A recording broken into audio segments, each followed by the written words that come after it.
الرحمن الرحیم وبہ نستعین وهو خیر المعین صلی اللہ علی سیدنا محمد وآلہ الطاہرین اللہم صل علی محمد. قرآن کریم کی روشنی میں ابلیس اور شیاطین کے اوصاف و احوال ماہ مبارک رمضان کی مناسبت سے پیش کیے جا رہے تھے.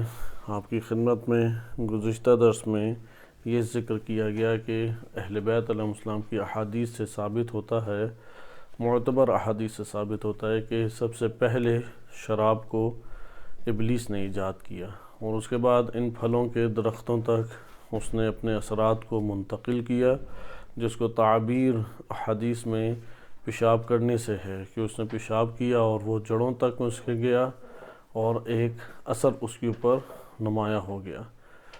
اگر ہم اس کو تشریحاً ان احادیث کو دیکھیں کہ آج قدر طولانی حدیث ہم پڑھیں گے اور اس کے بعد اگلے موضوع پہ منتقل ہو جائیں گے، کیونکہ ابلیس اور شیاطین کے حوالے سے جو اہم ٹاپک بنتے ہیں اگر ہم جامع اور کلی طور پہ دیکھیں تو وہ چند ہی ٹاپک ہیں. مثلاً ایک اس کی خلقت کا آغاز اور اس کی دشمنی کا آغاز. دوسرا ٹاپک ہمارے پاس یہ بنتا ہے کہ اس کی انسانی زندگی میں اس کرۂ ارض کے اوپر جو زندگی نمایاں ہے کیا تاثیر ہے. اس کی تاثیر آپ دیکھ رہے ہیں کہ کس قدر اس نے تا قیامت جب مہلت مانگی ہے تو کس قدر اثر گزاری اس کی اس جگہ پر موجود ہے، کیونکہ اسی میں دشمنی ہے. اگر زمین پر دشمنی ایجاد نہ ہو تو فلسفہ خلقت ختم ہو جائے گا، کیونکہ اللہ تعالیٰ نے اس دنیا کو جنت نہیں بنایا اور جنت بنے گی بھی نہیں. حتیٰ کہ بعض روایات میں اس طرح بھی اشارہ ہوا ہے کہ الی یوم یبعثون، اس سے مراد امام زمان علیہ السلام کی حکومت کے قیام سے پہلے ہے. البتہ یہ ایک ہی روایت ہے، ہم اس کو اگر بالفرض سندی طور پہ محکم قرار دے دیں کیونکہ قدیم کتابوں میں آئی ہے، سنداً ظاہراً ضعیف ہے، لیکن اگر ہم اسے معتبر بھی قرار دے دیں تو اس کے متن کو بقیہ احادیث سے دیکھنا پڑے گا. لیکن اس طرح اس کی تشریح کی جا سکتی ہے کہ جب امام علیہ السلام حجت خدا کی حکومت قائم ہو جائے گی اور ان کے تمام دنیا کے اوپر ان کی قدرت وہ حاکم ہو جائے گی، اللہ کے قوانین حاکم ہو جائیں گے، تو ابلیس کو کچھ نہ کرنے کا موقع ملے گا، کچھ کر نہیں سکتا، یعنی اس کو عاجز ہو جائے گا. اس طور پہ بھی ہم تعبیر کر سکتے ہیں الی یوم یبعثون، یعنی اس کی شکست کا اور اس کی اثر گزاری کا اختتام اس وقت تک نہیں ہوگا جب تک حجت خدا حاکم نہیں ہوگا.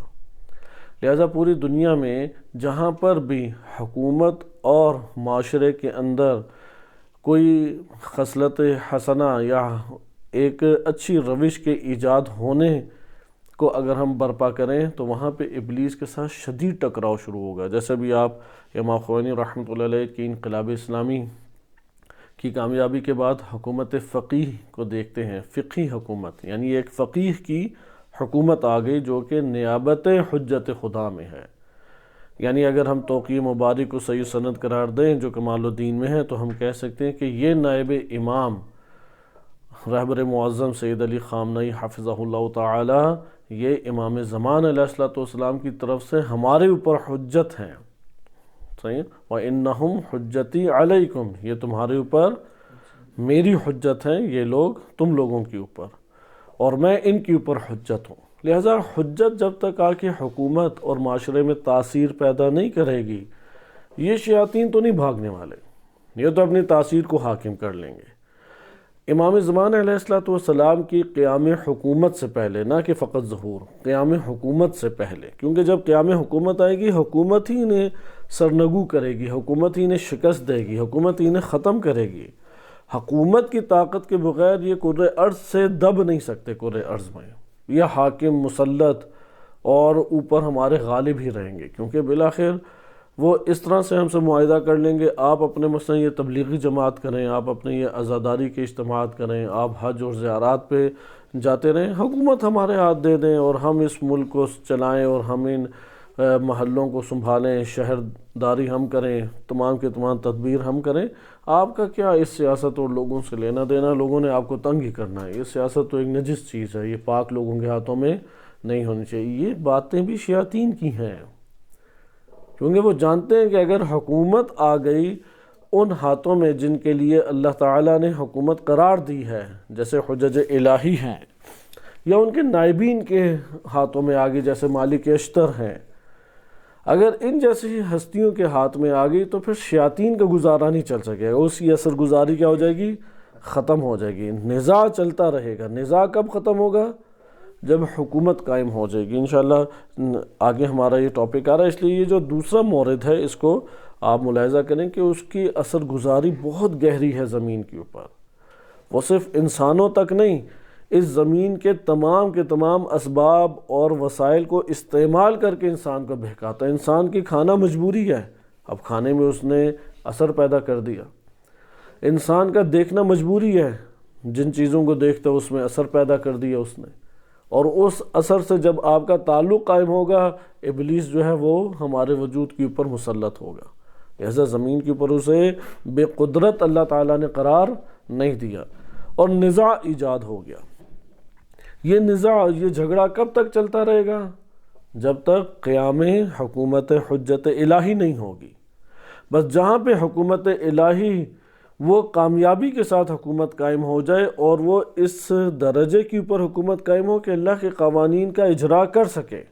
حکومت کے قیام سے یہاں پہ مراد، جب امام علیہ السلام کے لیے ہم کہتے ہیں، بالخصوص ظہور کے جنگوں کے بعد جب امام زمان عجل اللہ تعالی فرجہ شریف حکومت قائم کریں گے، تو اس سے مراد ہے کہ قوانین کا اجرا فرما دیں گے، اور اس قوانین کے اجرا کے ذریعے سے عدل و انصاف پوری دنیا پہ حاکم ہو جائے گا، اور ظلم و ستم ختم ہو جائے گا۔ ظلم کی بنیاد رکھنے والی کون ہستی ہے؟ ابلیس ہے۔ ان الشرک لظلم العظیم، شرک کی بنیاد کس نے رکھی؟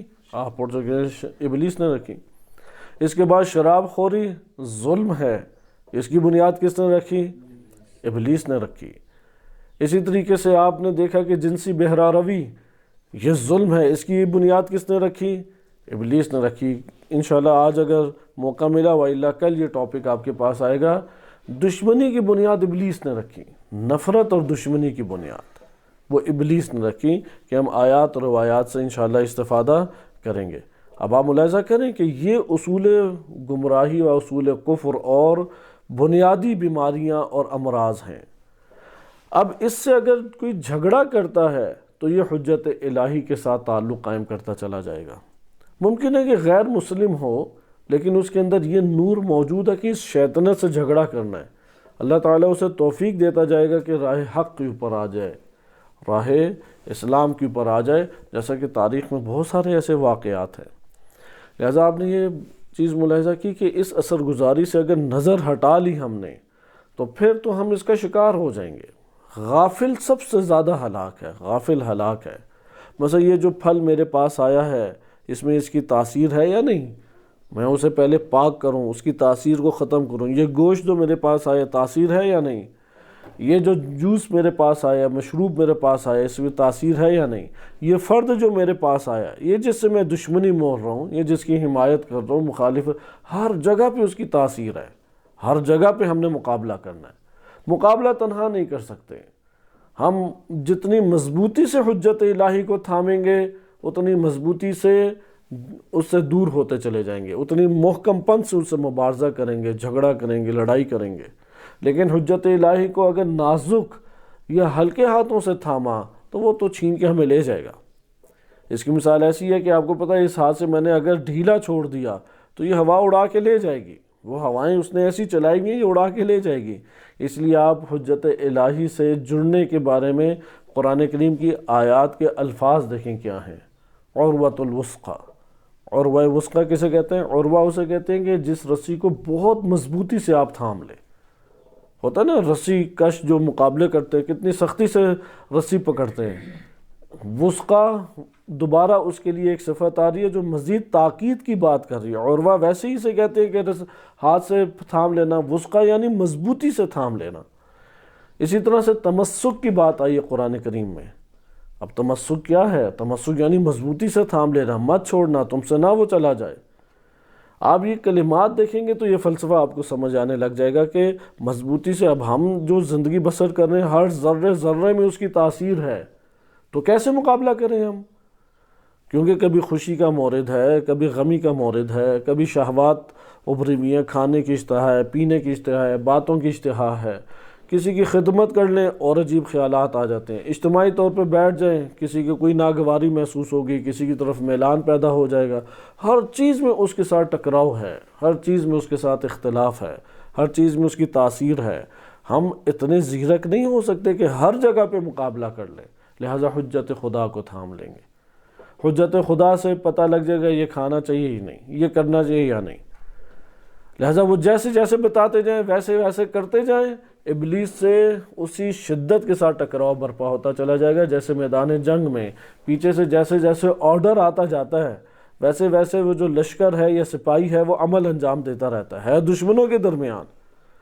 اب اپنی بھی چلا سکتا ہے، پیچھے سے بھی چلا سکتا ہے، جو پیچھے سے آرڈر آیا اپنی چلائے گا، تو یہ ٹریننگ ہی یہ ہوتی ہے کہ اپنی چلائی تو رہ گئے، کامیابی ہو تو تب بھی وہ مجرم قرار پاتا ہے، لہٰذا وہ پیچھے سے جو آرڈر ملتا ہے وہ اپنی جان داؤ پہ لگا دے گا، لیکن پیچھے والے آرڈر کو ترک نہیں کرے گا۔ ہم بھی میدان جنگ میں ہیں، آرڈر ہماری طرف ہدایت کے نام سے آ گیا ہے، یہ جو نور ہدایت ہمارے پاس ہے، حجج الہی اور حجج الہی کے بعد علماء کا جو وظیفہ ہے انذار اور بشارت اور تبلیغ و دعوت، اس کے ذریعے سے ہم تک پہنچ گئی ہیں چیزیں، لازم ہے کہ ہم اس آرڈر کے مطابق عمل کریں۔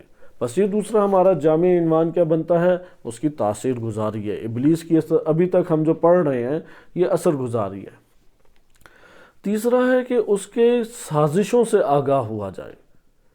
اس کے درمیان ابھی یہ سلسلہ کچھ نہ کچھ جزوی طور پہ آیا ہے، بنیادی طور پہ انشاءاللہ ایک دو درسوں کے بعد شروع ہو رہا ہے، یعنی اس کے طریقے واردات کیا ہیں، طریقے سازش کیا ہے، منصوبے کیا ہیں۔ جو اس کے منصوبے نہیں جانتا حتماً ہلاک ہو جاتا ہے، وہ آتا ہی اس طریقے سے، مثلا جذبات خاص طریقے سے بھڑکا دے گا، میلانات اور رجحانات خاص طریقے سے پیدا کر دے گا، صرف ایک کو تھوڑی بھڑکاتا ہے، مد مقابلہ اسی کو بھی تو بھڑکائے گا نا، مثلا مرد کو تھوڑی بھڑکاتا ہے، خاتون کو بھی بھڑکاتا ہے کہ وہ مرد کو پھنسائے، وہ خاتون کے اندر بھی ایسے ولولہ پیدا کرتا ہے، لہذا اس کی تاثیر جو ہے وہ اگر درختوں سے، پودوں سے، مٹی سے، ہوا سے، فضا سے، انسانوں، چرند پرند سب جگہوں سے تاثیر اوپر آتی ہے، تو سمجھیں اسے دشمن ہم، عدو مبین ہے وہ، صرف اتنا نہیں کر سکتا کہ ہاتھ پکڑ کے ہمیں جرم کرا دے، یہ نہیں کر سکتا۔ حتیٰ کہ یہ جو واقعات ہم نے پڑھے حضرت نوح علیہ السلام یا اصحاب الرس کے ہم نے پڑھے کہ ان کے نبی کا نام قرآن کریم میں وارد نہیں ہوا، نہ روایات اہل بیت علیہ السلام نے، دیکھا کہ درخت کو تیز تیز ہلا رہے ہیں، دیکھا کہ ایک صورت بنا کے لے آئے۔ یہ تمثیلات ہیں، اگر اس میں مختلف ہو سکتے ہیں اقوال، مثلا یہ قول ہے کہ ہاں بالکل اسی طرح جسمانی حالت اختیار کر کے ابلیس آ گیا، لیکن ایک صورت ہے تمثیل کی صورت میں آیا۔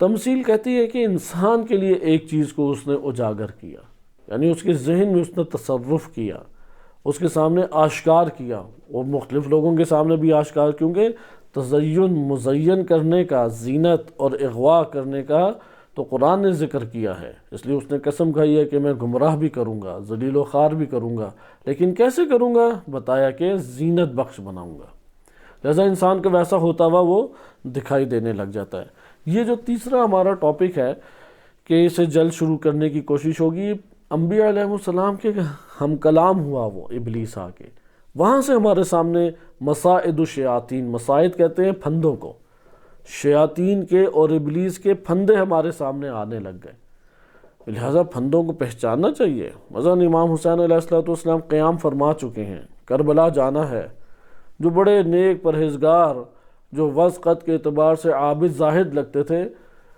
وہ پیغام دے رہے اپنے بچوں کو، اپنے قبیلوں کو، ٹھیک ہے نماز روزہ وغیرہ انجام دو، وہ سیاسی جھگڑا اس سے دور رہو، کیا ہے اس میں، ہم امام حسین علیہ السلام سے محبت بھی کرتے ہیں، ان کے لیے روتے بھی ہیں، کہ کوئی کم چیزیں ہیں، ان کے ثواب تو لے کے آؤ، دیکھو سیدھا جنت میں۔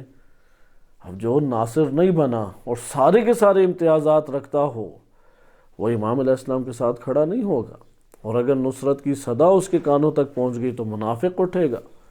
منافقین سارے کام کرتے ہیں، وَلَا يَذْكُرُونَ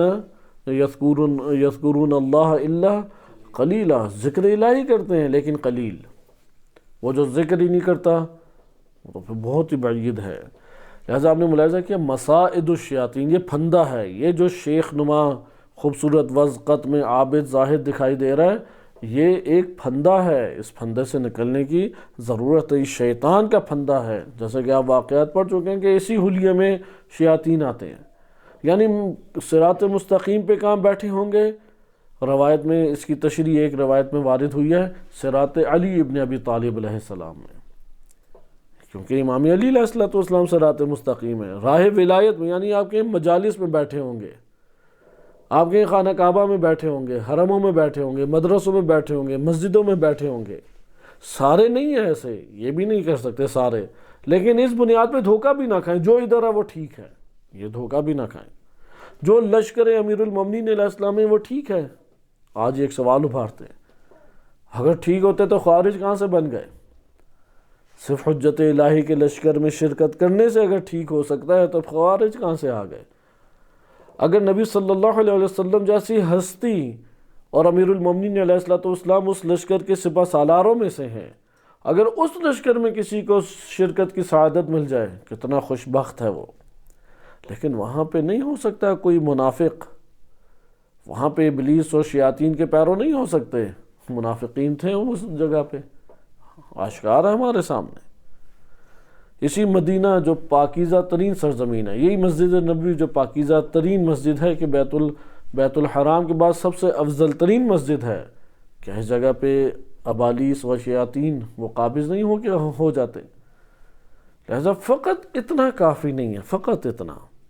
ہاں یہ اس سے بہتر ہے کہ جو بالکل ہی نہیں آیا لشکر میں، یہ اس سے بہتر۔ لشکر میں شرکت ایک خوبی کی چیز ہے، لیکن لشکر کے اندر اطاعت کی صورت میں اور حمایت رسول کی صورت میں، ان کے دفاع کی صورت میں، ان کی اطاعت کرتے ہوئے لڑنا، یہ اصل حجت الہی کے سامنے سر تسلیم خم ہونا ہے، وَإِلَّا ہر محاذ کے اوپر ٹکراؤ موجود ہے۔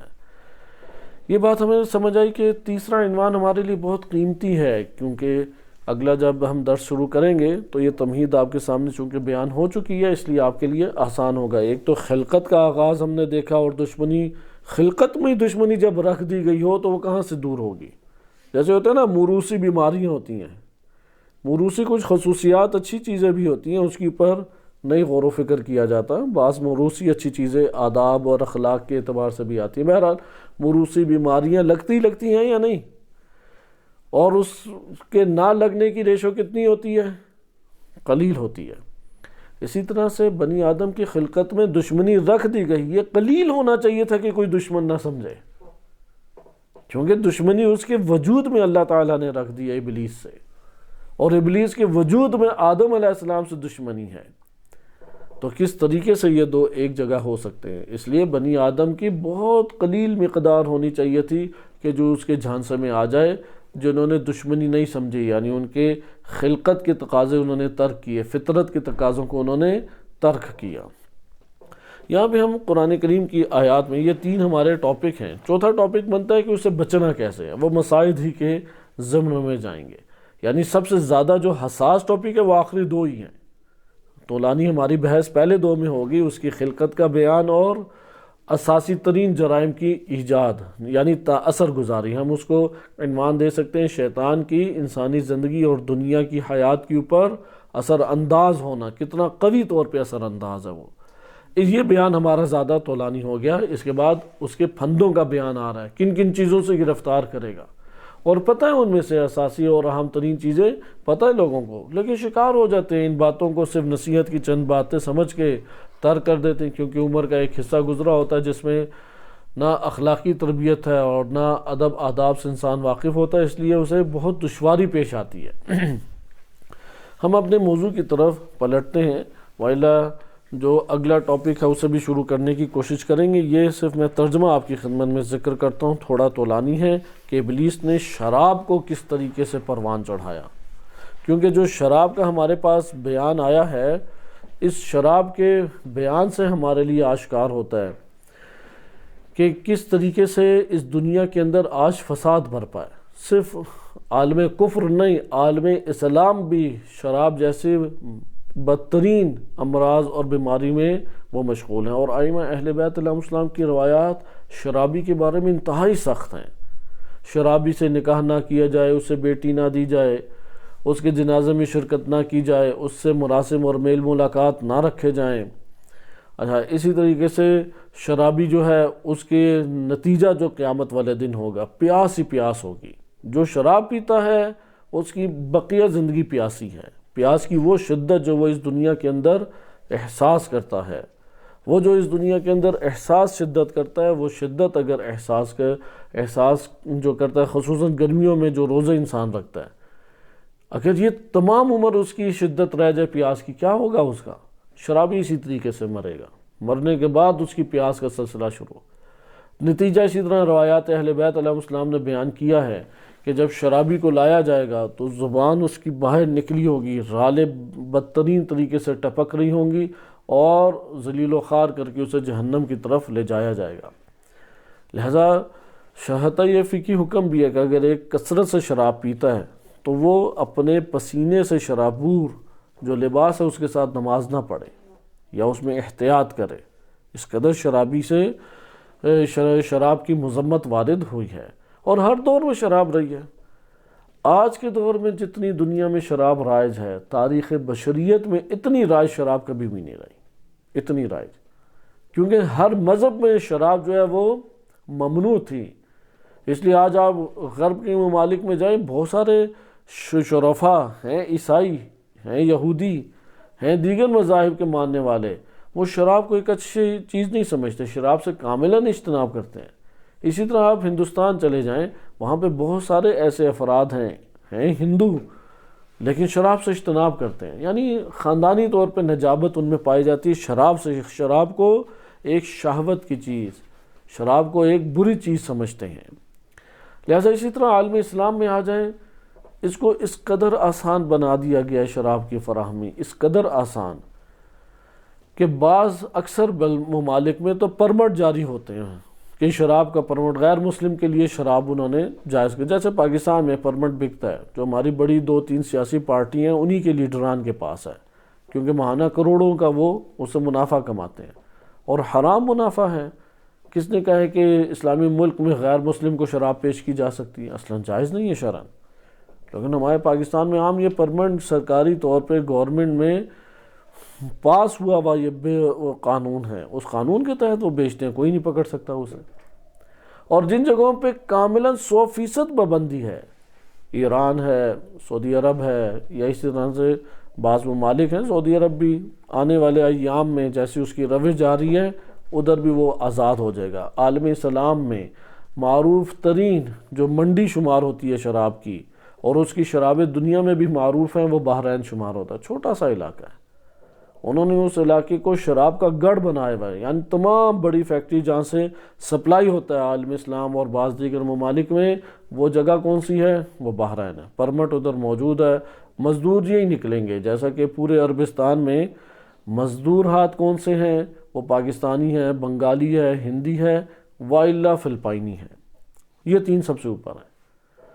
اور کھانے پینے والے لوگ کون ہیں؟ وہ عرب ہیں۔ سوچنے والے کون ہیں؟ وہ اسرائیل اور برطانیہ، امریکہ، برطانیہ، اسرائیل، وہ منصوبے بناتے ہیں، انہوں نے سارا کام کرنا ہے، بزنس انہی کے ہوں گے، بڑے بڑے ادارے انہی کے بنے ہوئے ہیں، سیکورٹی ایجنسیاں ساری ان کی بیٹھی ہوئی ہیں اوپر، ساری کی ساری سیاست انہوں نے کرانی ہے۔ مزدور کہاں سے لائیں؟ کیونکہ عرب تو نہیں کام کاج کر سکتا، ہے ہی تھوڑے سے عرب، زمین کے خطے کے اوپر اتنے یہ ہے ہی نہیں تعداد ان کی، یہ سارے ملائیں تو ایک صوبے سے بھی کم ہے جو انڈیا کا ایک صوبہ ہے، اس سے بھی کم ان کی تعداد ہے، اتنے کم عرب ہیں۔ ان عربوں کو کھانے کے لیے انہوں نے نوالے ڈال دیے، اب یہ بس کھاتے ہیں، بڑی بڑی گاڑیوں میں پھرتے رہتے ہیں۔ زیادہ پرانی بات نہیں ہے، ابھی بھی آپ عرب امارات کی اٹھا کے پرانی کوئی ویڈیو دیکھیں، یہ 60-70 سال پہلے، بہت ہوا تو 60 سال پہلے بھی آپ کو ان کا جو امیر ہے، امیر عرب، جو کچھ عرصہ پہلے مر بھی گیا ہے، وہ گدھے کے اوپر سوار نظر آئے گا۔ ان کی سواری گدھے تھی، وہ چھوٹا سا ایک جھونپڑی ٹائپ یا چھاپڑ سا لگاتے تھے، اس کے نیچے ایک بڑا دیگچہ لا کے رکھتے، اور اب یہ سارے عرب دیہاتی بدو جنہیں اعراب کہتے ہیں بیٹھ جاتے، یہ اپنے ہاتھوں سے نوالے بنا کے، اتنے بڑے بڑے نوالے بنا کے انہیں دیتا تھا، کھلاتا تھا، یا ان کی پلیٹوں میں ڈالتے اور وہ کھاتے، اور پھر اسی گرم ریت کے اوپر چلتے ہوئے اپنے گھروں کو چلے جاتے ہیں۔ ایک گاڑی انہوں نے لی ہوتی تھی، وہ پرانی زمانے کی کوئی ایک گاڑی، اس گاڑی کا استقبال وہ دیکھیں جس طرح کوئی ندیدہ دیکھتا ہے کہ کیا چیز ہمارے جگہ آ گئی ہے، اس طرح سے ان کی آنکھیں اور ان کے رویے تھے۔ تو ان کی شہوات اور ان کے دنیاوی رجحانات اور ان کی کاملاً دیہاتی زندگی یعنی ادب سے عاری زندگی کو مشاہدہ کیا استعمار نے، برطانیہ، امریکہ، اسرائیل، پھر ان سے آ کے معاہدہ کر لیا، ملک ہمارے حوالے کر دو، رسمی طور پہ تمہارے ہاتھ میں ہوگا اور مال تمہارے ہاتھ میں، بقیہ مال ہمارا۔ وہ اب مزدور کہاں سے لائیں؟ تو مزدور پڑے ہوئے ایک خطے کے اوپر جسے پاکستان، انڈیا اور بنگلہ دیش سے تعبیر کیا جاتا ہے، انہیں تھوڑے پیسے تو ہر کام کر لیتے ہیں، آزادی سے واقف نہیں ہیں، عزت کے سے واقف نہیں ہیں، وہ واقف ہے تو تنخواہ سے واقف ہیں، وہ کم دو زیادہ دو، سختی ان کے اوپر کرو بالکل ٹھیک ہو جاتے ہیں، ڈھیل لو تو پھر وہ تھوڑا مسئلہ کرنا شروع کر دیتے ہیں۔ تو بس انہیں غلام بنایا ہوا ہے، مزدور بنایا ہوا ہے، اور یہ ہمارے پاس عرب ممالک چل رہے ہیں۔ لہٰذا ان جگہوں پہ شراب ہی شراب انہوں نے عام کی ہوئی ہے، سرکاری طور پہ اجازت عرب امارات، قطر، بحرین، اردن، یہ عام ہے۔ شام اسی طرح سے عام شراب ادھر چلتی ہے، لبنان اسی طریقے سے عام شراب ادھر چلتی ہے۔ یہ خالص وہ جگہ ہے جہاں سے عالم اسلام پھوٹا، دین اسلام پھوٹا، اور سعودی عرب جلد ہی اس کا شکار ہونے والا ہے، عربستان، جیسا کہ بن سلمان جس روش کے اوپر جاری ہے۔ اس کے بعد اگر پابندی ہے تو ایران اور عربستان میں ہے، اور ان میں بھی کوئی ایسی جگہ نہیں ہے کہ انڈر گراؤنڈ نہ پہنچ جائے، مکہ میں، مدینہ میں، حرموں کے آس پاس ہر جگہ پہ پہنچ جاتی ہے۔ ابلیس نے شراب کا ایسا جال بچھایا، کیونکہ بنتی ہی آسان طریقے سے، اسے زمین پہ گاڑ دو تو وہ انگوروں کا ایک نچوڑ ہے، نچوڑ کو ایک خاص خاصیت دینے پڑتی ہے۔ لہذا یہ جو فتنہ فساد ہے یہ عقل کو معوف کرتی ہے، بے غیرتی انسان کے وجود میں لے کے آتی ہے، پھر انسان آزادی کو نہیں پہچانتا، عزت کے عناوین کو انسان نہیں پہچانتا، عقل و شعور سے کام لینے کا نہیں وہ عادی رہتا، عقل و شعور سے کام ہی نہیں اصلا لے پاتا۔ یہ شراب کی تاثیرات میں سے ہے، دین الہی کی کھلی مخالفت کرتا ہے، یعنی ایک ایسا مشروب پلاؤ آپ اٹھا کے پھر کہیں پہ بھی اسے لے جاؤ، اس مشروب کا نام ہے شراب۔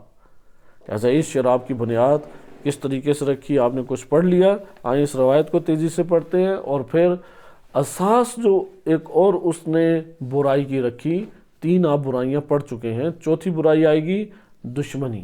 دشمنی کو کیسے پالا؟ کیونکہ پوری دنیا میں ایک وہ دشمنی ہے جو اللہ نے کرائی ہے، اور ایک وہ دشمنی ہے جو ابلیس کراتا ہے، دونوں دشمنیوں میں فرق کرنے کی ضرورت ہے۔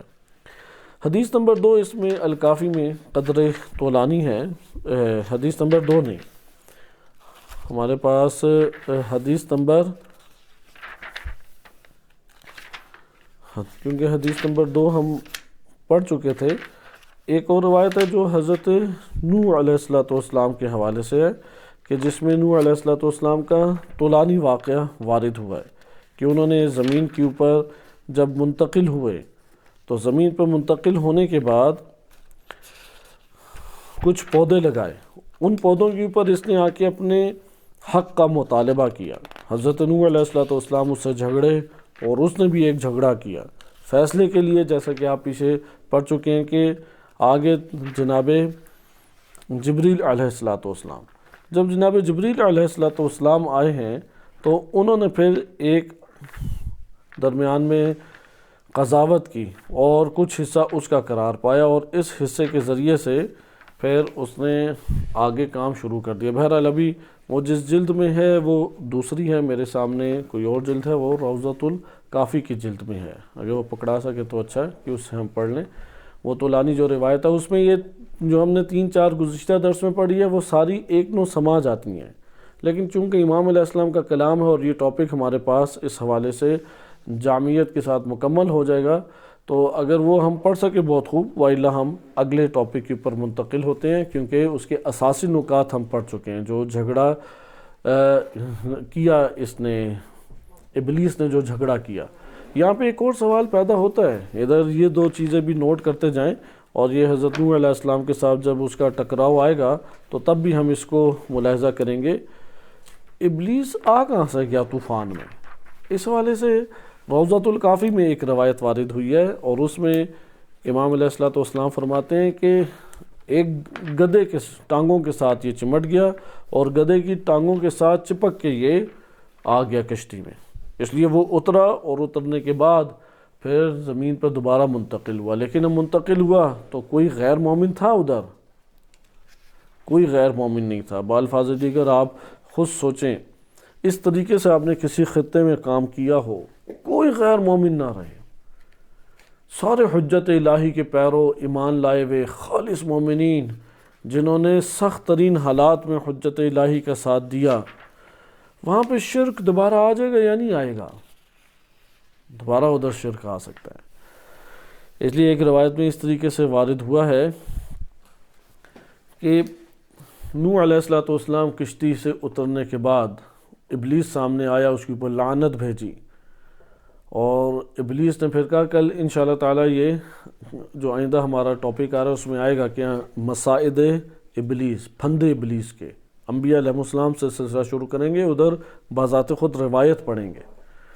تو نوح علیہ الصلوۃ والسلام سے اس نے کہا کہ میں ایک بات نہ بتاؤں آپ کو، تو انہوں نے حامی نہیں بھری، لیکن اس نے بات بتائی، کہا کہ طوفان آنے کے بعد مجھے کچھ استراحت مل گئی ہے، الحمدللہ اب میں آرام سے ہوں، کیونکہ سارے مومن ہیں، تو مجھے یہ وقت تو کاٹنا پڑے گا کہ اگلی نسل آئے، کیونکہ خرابی اگلی نسل میں ہی آئے گی، اس نسل کو نہیں بگاڑ سکتا۔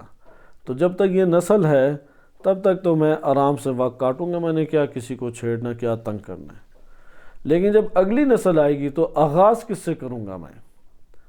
آغاز جس سے کروں گا وہ یہی حسد اور ایک دوسرے سے دشمنی ہے، کدورت ہے، کینہ ہے، نفرت ہے، یہاں سے آغاز کروں گا۔ تو اس طرح نوح علیہ السلام کو بتا کے گیا کہ حسد ہے کہ جس نے مجھے تباہ کیا تو میں بھی اسے تباہ کروں گا، بنی آدم کو۔ اس لیے اگلی نسل آئی، اور اس میں اس نے پھر اپنے بیج بوئے، دلوں کے اندر جا کے بیج بوتا ہے وہ اپنے، اور بنی آدم غفلت کی اساس کے اوپر اور انہی مزین اور خوشنما زیبائی والی زندگی اور دنیا کی وجہ سے ان بیجوں کو پروان چڑھاتے ہیں اپنے وجود پر، لہٰذا اس طریقے سے اگلی نسل تباہ ہوئی۔ اس لیے وہ نسل جو تھی وہ نسل اس کا شکار قطعاً نہیں ہوئی۔ تو اس سے آپ کو معلوم ہوا کہ در حقیقت یہ کسی دور میں بھی جھگڑا ختم ہونے والا نہیں ہے، مگر یہ کہ کیا ہو جائے، حجت الہی غالب آ جائے پوری دنیا پہ۔ اچھا سوال، حجت الہی سے پہلے اصلاً ممکن ہی نہیں ہے؟ نہیں، ممکن ہے۔ کتنا ممکن ہے؟ اتنی مقدار ممکن ہے کہ جہاں پر بھی آپ جس خطے میں یا جس گھر میں یا جو شخص خود اپنے وجود پر حجت الہی کو غالب کر لے، غلبہ حجت الہی کے ذریعے، جیسے ایران میں حکومت کے ذریعے سے حجت الہی کو غالب کیا ہے، اللہ تعالیٰ کی طرف سے امام زمان علیہ السلام حجت ہے، اور امام زمان علیہ السلام کی طرف سے نائب امام حجت ہے، انہوں نے غالب کر دیا ہے، لیکن اجرائے قانون نہیں کرنے دے رہے۔ 40 سال گزر گئے ہیں، اجرائے قانون نہیں کرنے دے رہے، سخت جھگڑا چل رہا ہے، بقیہ جگہوں پہ تو اجرائے قانون کی نوبت ہی نہیں آ سکتی۔ لہٰذا امام زمان علیہ السلام کی ظہور سے پہلے دنیا اسی حالت میں رہے گی کہ بعض خطوں میں اور گھرانوں میں حجت خدا غالب آ جائے گا، اور حق کا لشکر انہی جگہوں سے پروان چڑھتا رہے گا۔ اگر ہمارے علاقوں میں آ جائے، یہاں سے حجت الہی پروان چڑھے گی، یعنی خراسانی کیوں خراسان سے یعنی ایران سے ہوگا، کیونکہ یہاں پہ حجت الہی غالب آئیں گے ان خطوں پہ۔ یمانی کیوں یمن سے ہوں گے، کیونکہ ادھر حجت الہی غالب آئیں گے، اپنے نمائندوں کے ذریعے سے غالب آئیں گے۔ ہمارے علاقوں میں وہ کفر اتنا گہرا ہے کہ یہ جو سینٹرل ایشیا ہے وہ بھرا ہوا ہی بت پرستوں سے ہے، اس قدر بت پرستوں سے بھرا ہوا ہے کہ انسان سوچتا ہے یہ چین اور انڈیا، نیپال، بھوٹان، کوریا، شمالی کوریا، جنوبی کوریا، منگولیا، ان کو کس طریقے سے برما کو لے لیں، یہ ساری کی ساری آبادیاں بت پرست ہیں، الگ الگ ہیں ان کے اندر بھی مذاہب بت پرستی کے حوالے سے، لیکن بنیادی کے ہیں بت پرست ہیں۔ لہٰذا ان علاقوں میں بالفرض ہم، کیونکہ یہ فرض بھی محال نہیں ہے کہ یہاں پہ بھی نمائندوں کے ذریعے سے حجت الہی بعض خطوں میں غالب آ جائے، ایسے بہترین خطے الحمدللہ موجود ہیں، جیسے کشمیر میں ایسے خطے موجود ہیں۔ اگر ہم ویسے آج کی زبان میں بات کریں، گلگت بلتستان کی صورتیں موجود ہیں، کوئٹہ کے بعض علاقے اس طرح سے موجود ہیں، اور اس طرح سے دنیا کے کئی خطے موجود ہیں، بحرین ہے، لبنان ہے، یا اس طرح آبادیاں کہ جن شہروں میں یا بعض صوبوں میں آبادی مومنین کی، اور وہ اگر عزم کریں، عزت کا سبق پڑھ لیں، شیطان سے آزادی کا درس حاصل کر لیں، تو پہلی شیاطین سے آزادی کا درس حکومت کے خلاف وہ اپنا موقف رکھتے ہوئے آزادی حاصل کریں گے۔ اور ایک سفر کریں تو حجت الہی غالب آ سکتا ہے، لیکن بالفرض ہم ایک فرض اور کرتے ہیں، اگر حجت الہی غالب، کیونکہ شیطان نہیں حجت الہی کے علاوہ بھاگے گا، کیونکہ خلیفۃ اللہ سے ٹکر لی، خلیفۃ اللہ ہی ہماری رہنمائی فرمائے گا، خلیفۃ اللہ کو جتنا گہرا پکڑیں گے اتنے گہرے ہم توحید سے وابستہ ہو جائیں گے، حجت الہی یا خلیفۃ اللہ سے جتنا دور ہٹیں گے یا ڈھیلا چھوڑیں گے، ابلیس اتنی جلدی اغوا کر لے گا۔ لہذا اگر بالفرض تمام شہروں کے اوپر نہیں آ سکتا تو بعض گھرانے تو ہم ایجاد کر سکتے ہیں ایسے یا نہیں، بعض ایسے خاندان ایجاد کر سکتے ہیں یا نہیں کہ ان گھرانوں کے اوپر نمائندے حجت الہی امام زمان علیہ السلام کے ذریعے سے ہم حکومت امام زمان علیہ السلام کی قرار دیں۔ گھروں کے اندر ایسا ماحول بنا سکتے ہیں۔ اگر کوئی گھر کی حد تک نہیں بنا سکتا، اپنے اس مختصر سے جسم کے اوپر غالب کر سکتا ہے یا نہیں؟ بس یہ تین ہمارے پاس مرحلے ہو گئے۔ پہلا مرحلہ سوچنا چاہیے معاشرے پہ کریں، نہیں پورے معاشرے پہ کر سکتے جو ہماری حدود کے دائرے میں ہے یا جو امکان کے دائرے میں ہے، تو پھر چھوٹے معاشرے میں آ جائیں۔ چھوٹے معاشرے سے کیا مراد ہے؟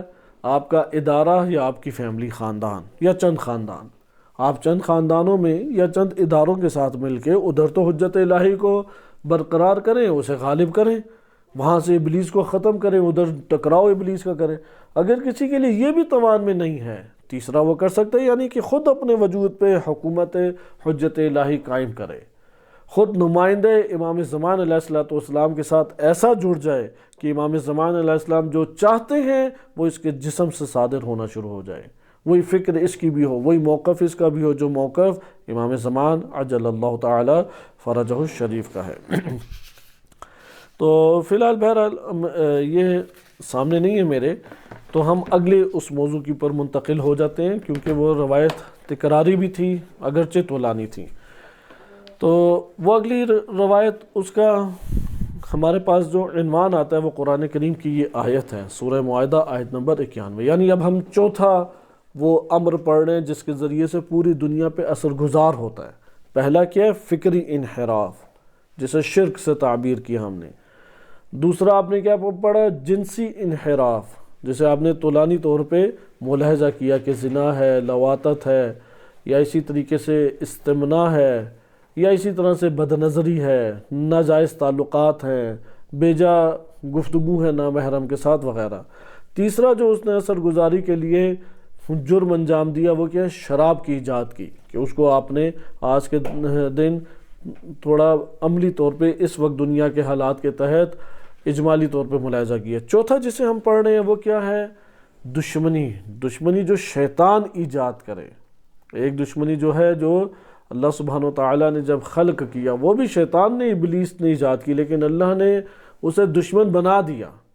بعض کو اللہ نے دشمن نہیں بنایا، کیونکہ اللہ سبحانہ وتعالیٰ نے، آپ قرآن کریم پڑھیں، واضح ہمارے لیے ثابت ہوتا ہے، آدم علیہ السلام کو کہا کہ یہ دشمن ہے تمہارا، عدو مبین ہے، وَلَا تَتَّبِعُ خُطُوَاتِ الشَّيْطَان، شیطان کی خطوات پہ نہ چلو۔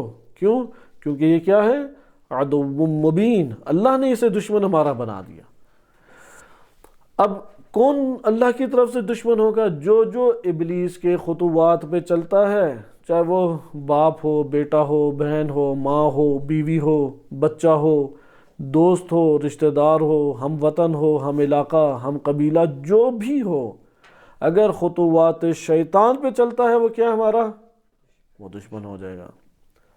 قرآن کریم نے اسی دشمنی کے مظاہر ذکر کیے ہیں۔ قابیل آدم علیہ السلام کا فرزند ہے لیکن دشمن ہے ان کا۔ کنعان نوح علیہ السلام کا فرزند ہے، دشمن ہے ان کا۔ دونوں کی بیویاں نوح اور لوط علیہ السلام کی، وہ زوجات میں سے ہیں لیکن دشمن ہے ان کی۔ اسی طریقے سے جناب آسیہ، وہ پاکیزہ ہیں لیکن فرعون اللہ کا دشمن ہے، جناب آسیہ کے لیے فرعون دشمن ہے۔ اسی طرح سے آپ ابو لہب کو دیکھیں، سگا چچا نبی صلی اللہ علیہ وسلم کا، لیکن کیا ہے؟ دشمن ہے۔ بس یہ دشمنی کے مظاہر آپ کے سامنے آ گئے۔ ایک دشمنی کیا ہے؟ جو اللہ نے قرار دی، اس کا ضابطہ آپ کو معلوم ہو گیا۔ وہ کیا ضابطہ ہے جو اللہ تعالیٰ نے دشمنی قرار دی؟ کہ جو بھی خطوات شیطان پہ چلے گا اور شیطان کی ولایت میں جب تک رہے گا، جب شیطان کی ولایت سے نکل کے ولایت الہی میں آگے، پھر دشمن ہے؟ نہیں، توبہ کرے تو دشمن نہیں ہے۔ جب ولایت شیطان میں ہے، خطوات شیطان میں ہے، تو اس سے ہم نے کیا کرنی ہے؟ دشمنی۔ دشمنی یہ نہیں ہے کہ اسے پکڑ کے قتل کر دیں، یہ تو ابلیس کا پھر ہم ساتھی بن جائیں گے۔ حدود الہیہ کو برقرار رکھیں۔ دشمنی کا طریقہ کیا ہے؟ حدود الہیہ کو۔ مثال کے طور اسرائیل عالم اسلام کا دشمن ہے، لیکن ممکن ہے کہ ایک اسرائیلی وفد کسی غرض سے آیا ہوا ہے ایک اسلامی ملک میں، اور اسلامی امت اسلامیہ کے جو مخلص ترین رہبران ہیں انہی کی اجازت سے آیا ہوا ہے، لیکن وہاں پہ کوئی پکڑ کے مار دے، یہ تو ایک فتنہ برپا کرنے والی بات ہوئی۔ مثلا مشرکین مکہ نبی صلی اللہ علیہ وسلم کے دشمن ہیں، لیکن ایک وفد آتا ہے صلح کے لیے، اور کوئی وہاں پہ اگر پکڑ کے مار دے تو یہ تو اس نے ابلیس والا کام کیا۔ دشمنی کا طریقہ ہمیں کیسے معلوم ہوگا؟ حجت الہی سے معلوم ہوگا، اس کی اطاعت۔ بس جہاں اطاعت حجت الہی جنم لے جائے، یہ دشمنی ہے، یہ دشمنی ہم نے کر دی۔ دشمنی یہ نہیں ہے کہ خوب زور زور سے پتھر مارے حاجیوں کے درمیان، اور سامنے اتنے ہزاروں حاجی ہیں، وہ سیدھے لگ رہے، ان کے سروں کے اوپر پتھر لگ رہے ہوتے، وہ پورا جوش آ جاتا ہے کہ تو نہیں ہمیں خراب کیا۔ وہ تین مینا میں جب دیکھتے ہیں شیاطین کو تو اندر ایک ولولہ اور جوش عجیب سا آ جاتا ہے انہیں، تو وہ گھما کے زور سے پتھر مارتے ہیں، وہ دو بندے چھوڑ کے تیسرے کے سر پہ جا کے لگتا ہے، وہ پھر چوتھے کے سر پہ لگ رہا ہوتا ہے۔ اس پتھروں سے تو نہیں شیطان کو لگے گا۔ اگر شیطان کو حقیقت میں پتھر مارنا ہے تو کیسے پتھر مارا جائے؟ کیسے دشمنی کریں؟ اطاعت حجت الہی، اس نقطے کو پکڑ لینا چاہیے۔ حتیٰ کہ یہ دشمنی بھی کب کے لا رہی ہے؟ جب اطاعت حجت الہی کی ہم نے۔ قرآن کریم حجت اللہ تعالیٰ نے قرآن اور اہل بیت علیہ السلام میں 12 ائمہ علیہ السلام کو قرار دیا ہے، یہ ہمارے لیے حجت ہیں۔ پھر 12 ائمہ علیہ السلام انہوں نے جس کو حجت ہمارے اوپر قرار دیا، بس وہ حجت ہے۔ اب حج اگر ہم اس کے مطابق کریں تو حج ہے نا، وہ اس کو جا کے لگا ہی نہیں ہے پتھر، تو وہ کہتے ہیں پتھر نہیں لگا اسے، بندے کو یہ تو پتھر لگ گیا۔ اور اگر کسی نے مارا ہے، اس کی کنکر کو لگ کے پھر ریفلیکٹ ہوا اور پھر جا کے لگا، نہیں یہ دوبارہ کنکر مارے، اس لیے اسے کنکر اپنے ساتھ ادھر سے ہی لے کے آنے، مارے ہوئے نہیں اٹھا لینے ادھر سے۔ لیکن وہاں پہ ایسا ہیجان بعض اوقات شیاطین برپا کرتے ہیں کہ وہاں پہ ہلاکتیں ہو جاتی ہیں، رش کی وجہ سے، ازدحام کی وجہ سے۔ وہ اگلے بندے کہہ رہے ہوتے ہیں بھائی آنکھیں کھول کے دیکھو تو صحیح ہے، ہمیں لگ رہے ہیں پتھر، نہ کہ وہ سامنے دیوار کو لگ رہے ہیں، وہ کہاں سنتا ہے اس کی بات۔ لہٰذا دشمنی یہ نہیں ہے کہ جو طریقہ آپ کے وجود میں آئے، کوئی اٹھا کے، بعض جوش میں آتے ہیں وہ کود کے اسے جوتیاں مارنے لگ جاتے ہیں۔ یہ جوتیاں مارنا، پتھر مارنا، یہ ابلیس کو تھوڑی لگ رہے ہیں۔ یہ تو ممکن ہے کہ آپ کے اس عمل کی وجہ سے آپ ابلیس ہی کے پاس جا رہے ہیں، یہ ابلیس ہی ہے جو آپ سے یہ کام کرا رہا ہے۔ کیا ہے اس سے دشمنی کرنا؟ اس سے دشمنی کرنا یہ کہ اطاعت الہی میں، اطاعت حجت الہی میں آ جائیں، کیونکہ اللہ تعالیٰ نے اپنی اطاعت رسول کی اطاعت اور رسول کی اطاعت حجت الہی کی اطاعت کے ساتھ ضم کی ہے۔ لہذا یہ جو آپ نے دشمنی کا آغاز دیکھا، یہ اللہ تعالیٰ کی طرف سے سلسلہ اس طرح سے بڑھتا ہے کہ اللہ تعالیٰ نے دشمنی کا ہمیں سلیقہ سکھایا ہے، دشمن کا تعارف کرایا ہے اور علامات اس کی بتائی ہیں، اور ہم فقط اور فقط اگر دشمنی کرنا چاہیں کہ جس میں اللہ تعالیٰ نے جیسی چاہی ہے دشمنی کریں، تو وہ فقط اس وقت ہو سکتی ہے کہ جب ہم اللہ تعالیٰ کی حجت کی اتباع اور اطاعت کریں۔ ایک دشمنی ہے جو شیطان پیدا کرتا ہے، اس کے اپنے طریقے ہیں، اس کی اپنی وارداتیں ہیں۔ وہ شیطان کے بارے میں کیا آتا ہے؟ سورہ معاہدہ آیت نمبر 91 میں ارشاد باری تعالیٰ ہوتا ہے، انما یرید الشیطان، شیطان یہاں پہ چاہتا کیا ہے؟ ارادہ شیطان تو فقط اور فقط یہ چاہتا ہے ایوقع بینکم العداوۃ والبغضاء، تم لوگوں کے درمیان میں عداوت اور بغض کو جنم دے دے، دشمنی اور کینہ ممکن ہے باہر دشمنی نہ کر سکو تو اب کہاں پہ کرو؟ اپنے نفس کے اندر کرو، جسے بغض کہتے ہیں، نفرت کہتے ہیں۔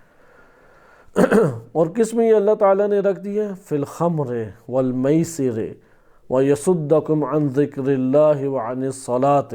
اب دشمنی کے طور طریقوں میں کیا ہے؟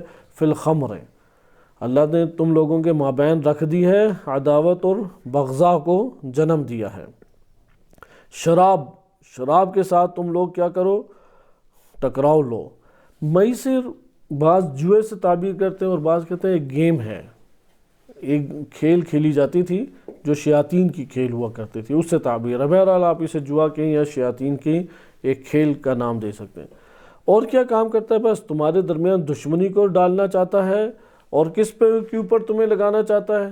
شراب کے اوپر، جوئے خانے کی کھیل کود اور تماشے کی طرف۔ وَيَصُدَّكُمْ عَنْ ذِكْرِ اللَّهِ، اور اللہ کے ذکر سے تمہیں روک دینا چاہتا ہے۔ وَعَنِ الصَّلَاةِ، نماز سے روک دینا چاہتا ہے۔ فَهَلْ أَنْتُمْ مُنْتَهُونَ، کیا تم لوگ رک جاؤ گے؟ تو یہ آپ نے قرآن کریم کی آیت میں دیکھا کہ قرآن واضح طور پہ اسے ذکر کرتا ہے۔ اس سے پہلے والی آیت میں بھی اللہ سبحانہ وتعالیٰ نے اسی طریقے سے ذکر کیا کہ یا ایھا الذین آمنوا انما الخمر والمیسر والانصاب والازلام رجس من عمل الشیطان، یہ شیطان کے اعمال ہیں، خمر ہے، میسر ہے، انصاب ہے، ازلام ہے، اور یہ نجس رجس ہے، عمل شیطان ہے۔ فاجتنبوہ، اس سے اجتناب کرو، لعلکم تفلحون، تاکہ تم فلاح پا جاؤ۔ یہاں پہ انشاءاللہ اس آیت کی تفسیر اور اس آیت کا تکرار ہم اگلے درس میں دوبارہ پڑھیں گے، لیکن آج کے درس میں آپ نے عداوت الہی، خدا کی طرف سے دشمنی کا ایجاد ہونا اور شیطان کی طرف سے دشمنی کا ایجاد ہونا دیکھا ہے۔ اس ٹائم پوری دنیا کو شیطان کی طرف سے جو ایجاد کرتا دشمنی ہے اس نے سختی سے گھیرا ہوا ہے۔ آپ کو کوئی جگہ ایسی نہیں نظر آئے گی جہاں پہ یہ شیطانی دشمنی نہ ہو۔ مثلا مذہبی لوگوں میں تفرقے کے نام سے آتی ہے، اچھا اسی طریقے سے پارٹی بازی اور گروہ بندی اور مزید گروہ بندیاں۔ مثلا ابھی آپ ایک اختلاف لے لیں، دور نہ جائیں، پاک و ہند میں ایک بہت بڑا اختلاف بریلوی اور دیوبندیوں کا ہے۔ فقہی طور پہ دونوں حنفی ہیں، علم فقہ میں ابو حنیفہ کے پیرو ہیں، اعتقادی طور پہ ماتریدی ہیں۔ ماتریدی وہی اشعری ہیں، اشاعرہ ہیں، تھوڑا سا اختلاف ہے جزوی مسائل میں، اشاعرہ ہیں یہ۔ نمبر 3، دونوں ہی صوفی بزرگوں کو مانتے ہیں۔ ایسا نہیں ہے کہ دیوبندی صوفی بزرگوں کو نہیں مانتے ہیں۔ دونوں اساتذ بزرگ مدارس اپنے قائم کر کے شیوخ رکھتے ہیں، علماء رکھتے ہیں، لیکن اس قدر بدترین طریقے سے ایک دوسرے سے نفرت کرتے ہیں، بدترین طریقے سے، کہ ایک دوسرے کو کہتا ہے منکر رسول اور دوسرا پہلے کو کہتا ہے کہ اہانت کرنے والے، رسول کی تذلیل کرنے والے، اور دونوں پھر ایک دوسرے کو دائرہ اسلام سے خارج قرار دے کے مرتد قرار دیتے ہیں۔ حتیٰ کہ معاملہ اس قدر بدترین ہے کہ پاکستان میں کئی خودکش حملے بریلویوں کی مسجد، ان کے جمعہ اور ان کے جلوسوں پہ ہو چکے ہیں۔ کرنے والے کون ہیں؟ کوئی عیسائی یہودی آیا، کوئی شیعہ آیا، کوئی اور ہندو آیا، کسی طرف سے بھی نہیں آئے جنہیں وہ بالفرض اپنا دشمن بھی قرار دے دیں۔ آیا تو حنفی آیا، اہل حدیث بھی نہیں آیا، وہابی بھی نہیں آیا۔ کون آیا ہے؟ وہ آیا دیوبندی۔ ایک دیوبندی آیا، اس نے کراچی میں ایک جلوس پہ حملہ کیا، پشاور مسجد میں حملہ کیا۔ اب یہ تو ہو گیا بریلوی۔ آپ کہیں گے پھر اختلاف کیا، اختلاف علماء کی وجہ سے۔ ایک رئیس اشرف علی تھانوی صاحب، ایک رئیس احمد رضا بریلوی صاحب۔ احمد رضا بریلوی صاحب نے فتویٰ دے دیا کہ ان منکرین و اہانت کرنے والے، تذلیل کرنے والے نبی صلی اللہ علیہ وسلم کی، ان کے پیچھے نماز ہی نہیں چاہیے، توہین رسالت کرنے والوں کے پیچھے نماز نہیں جائز۔ انہوں نے کہا کہ یہ لوگ جو ہیں یہ شرک کرتے ہیں، بدعات پھیلاتے ہیں، ان بدعتیوں کے پیچھے نمازیں جائز نہیں۔ ایک دوسرے کے خلاف فتوے دیے ہوئے انہوں نے۔ اب آپ آ جائیں دیوبندیوں میں، دیکھیں کیسے دشمنی مذہبیوں میں پیدا کر رہا ہے۔ شیعوں کی مثال بعد میں لے کے آتے ہیں۔ اب آپ دیوبندی کو دیکھ لیں، دیوبندی میں ایک حیاتی مماتی ہے۔ یہاں پہ زیادہ حیاتی مماتی یہ ہے کہ دو گروہ بن گئے۔ نبی صلی اللہ علیہ وسلم اپنی قبر مبارک میں زندہ ہیں، کھاتے پیتے ہیں، یا نہیں. جو کہتے ہیں زندہ ہیں اور کھاتے پیتے ہیں اور ہر سلام کرنے والے کا ہاتھ اٹھا کے جواب دیتے ہیں یا جواب دیتے ہیں، یہ حیاتی ہیں. انڈیا پاکستان میں ایک بڑی تعداد حیاتیوں کی ہے. دوسرے ہیں مماتی، کہتے ہیں نہیں نبی صلی اللہ علیہ وسلم اس دنیا میں نہیں ہے، برزخی زندگی بسر کر رہے ہیں، وہاں پہ کوئی جواب دے سکتے ہیں. اس جسم کے ساتھ تو کوئی جواب نہیں دے سکتے، یہ جسم قبر مبارک میں اسی طرح سے پڑا ہوا ہے. یعنی ایک نے قبر کے اندر قید کیا ہوا ہے، یا قبر کوئی پتہ نہیں زمین کے نیچے کوئی محل بنائے ہوں گے، یہ حیاتی ہیں. اور دوسرے مماتی، آپ یوٹیوب پہ حیاتی مماتی لکھیں، کئی مناظر سامنے آ جائیں گے. ایک دوسرے پہ خوب ٹوٹ پڑے ہوئے ہیں، فتوے دیے ہوئے ہیں. ایک توہین رسالت کا فتویٰ دیتا ہے اور ایک کہتا ہے یہ شرک ہے اور شرکیہ لوگ ہیں. عجیب سی ایک کھچڑی پکی ہے. دوسری طرف آ جائیں، یہ تبلیغی جماعت والے ہیں. تبلیغی جماعت والے سیاست میں حصہ نہیں لینا، فلاں نہیں کرنا، صرف ہم تو تبلیغ کر رہے ہیں. دوسرے جہادی گروہ آ جائے، جہادی طالبان ہیں، داعش ہیں. یہ آپ کے پاس دیوبند کی ایک تفکر سامنے آ رہا ہے.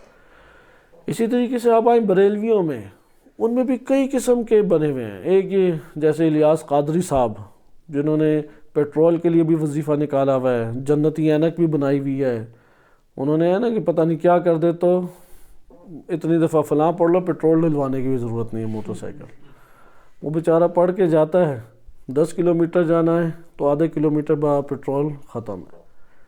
اب وہ جائے گا ان کے پاس، وہ کوئی اور نسخہ بتا دیں گے، تم نے صبح سویرے اٹھے ناشتہ تو نہیں کیا تھا. کہا یہ تب وظیفہ ہوتا ہے جب ناشتہ نہ کیا بالفرض. وہ اسی طرح کے چکر دلاتے رہتے ہیں. دعوت اسلامی کے نام سے خوب پکڑا ہوا ہے، بھنگڑے ڈالتے ہیں، معاویہ کا عرس مناتے ہیں. تو ایک ناسبیت بھی انہوں نے پھیلائی ہوئی ہے. دوسری طرف قادری گروپ ہے، تیسری طرف کوئی نورانی گروپ ہے، چوتھی طرف فلاں گروپ ہے. شدت سے جھگڑے ہوئے ہیں، بگڑے ہوئے ہیں ایک دوسرے کے ساتھ. لہٰذا آپ نے ملاحظہ کیا کہ یہ دشمنیاں ساری کی ساری گروہی صورت میں یہ کس کی طرف سے آ رہی ہیں؟ یہ ابلیس کی طرف سے آ رہی ہیں. اور ابلیس جو لے کے آتا ہے اس کی اساس کیا ہوتی ہے؟ اساس وہ کیا ڈالتا ہے کہ ان کے درمیان یہ گروہ بن جاتے ہیں، وہ مہم ہے ہمارے لیے. اگر اس کا خاتمہ کر لیا تو پھر ایک ہلکا اور پاکیزہ نفس احساس کریں گے. پھر ہم اتحاد کی بات کریں گے، پھر وحدت کی بات کریں گے، پھر اسلامی معاشرے کو جوڑنے کی بات کریں گے. اگر وہ اندر امراض پڑے ہوئے ہیں تو پڑے ہوئے امراض کے ذریعے سے تو آپ جو بھی تحرک برپا کریں وہ نتیجہ نہیں دے گا. انشاءاللہ تعالی اس کو ہم اگلے درس میں مطالعہ کریں گے. صلی اللہ علیہ سیدنا محمد و آلہ طاہرین.